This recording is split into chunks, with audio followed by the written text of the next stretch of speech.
From the public service workers and higher education faculty to the school bus drivers and the custodians to the school nurses and our teachers, it is you who have taken on the most noble of work, which is to concern yourself with the well-being of the children of America. And I thank you for that. I thank you for that.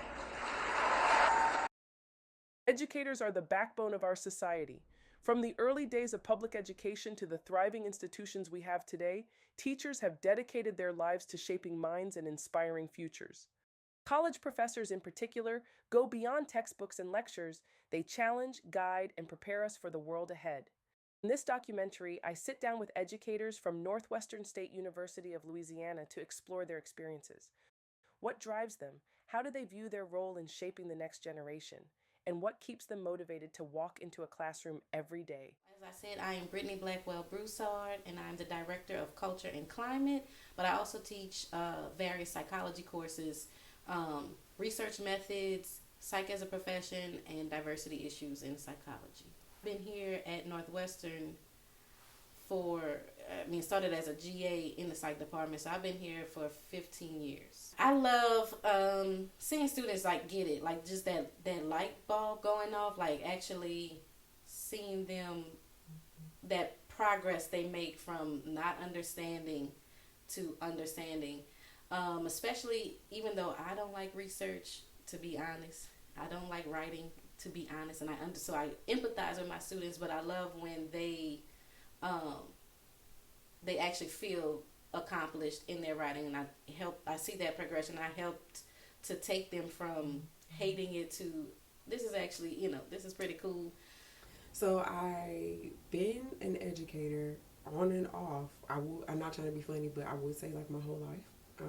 Just, being a Sunday school teacher and stuff like that, but professionally, I started teaching in 2015. And yeah, so about 9 years. And I professionally teach sociology, criminology, Black studies. I believe that I'm a teacher in nature. I love seeing the light bulb go off for people. And I also love building communities within my classrooms, whether it's Sunday school, at my job here, whether I'm teaching a workshop. I just love hearing people's stories and also transmitting something. So teaching is it's just a love for me. So, always for me, the first thing was that I wanted to be a writer, right? And so I sort of semi-backdoored into education because I started off wanting to be a writer. And when you do that, at least when 20 years ago when I started off, they were okay, now go to graduate school and become a college professor, because that's how you pay the bills while you pursue your goal of being a creative writer. But what I found along the way was that in pursuing that creative writing degree, I found that a lot of the education program that I was involved with didn't seem built around or built for or to even consider the possibility of someone like me.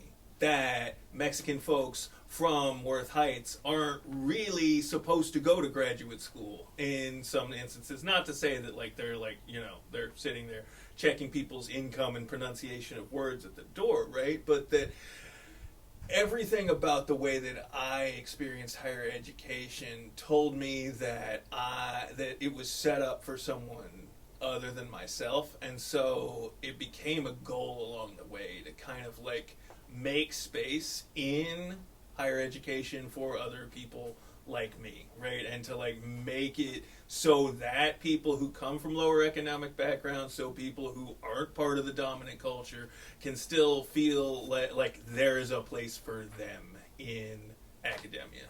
Being also the coordinator of Black Studies here, my program has been threatened to be dismantled at least twice in the last year. So that I often think not of myself, because at the end of the day I'll have a job, but I think of my students. One of the best markers of students completing college is feeling like they belong. And what happens when all the things that cater to you no longer are supported? I have an infinite amount of faith in the youth and their capability to overcome. But the challenges they're facing are real, right? The things that are set up to hold them back are real. I will always and have always advocate for students, for marginalized students, but all students. I hope I create safe space for all students, and I fight for the human rights and the rights of students, faculty, staff, but yes, in particular, those who may not have a seat at the table. Teachers have never been well compensated, right? But there was always this presumption that, like, we were doing good work, that we were, like, of benefit to society. It feels like that's sort of been attacked a lot recently, and that now we're often trying to see teachers as, like, sources of negative impact, right? That, like, teachers are poisoning the brains of the next generation, etc., right? I would love to see us spin back towards the idea of, like, being educated, being, like, good. What gives me hope is you guys. I mean, when people highlight these type of stories, when people get involved and point out, inequities, and actually try to do something about it, that's what, when the students do it, when it doesn't have to be led by me, that's what gives me hope. Students, every day. The one thing that keeps me at this job no matter what is constantly getting to interact with the next generation, right? Despite the best efforts of anyone, you can't kill hope, right? Despite the best efforts of everyone, you can't kill the truth. Despite that, and as such, we're going to keep going. And I feel like every year I get to see new students develop new confidences and new abilities, and I know that that's making the world a better place. What gives me hope for the future of the education, and this might sound really crazy, but educators that care. The people who are doing the boots on the ground work, that want to see children learn, that want them to experience life, that want them to have a different future. That's what gives me hope. My hope is not in the system, my hope is in the people. Being an educator in today's climate is like someone saying, run 100 yards, but they put the heaviest backpack on you. It is hard to run with 100 extra pounds, and I think that's what education feels like. Now, of course, knowledge has to be capable of transcending mere material necessity. My position is that knowledge has to transcend the immediate political reality for one purpose, for the purpose of transforming it.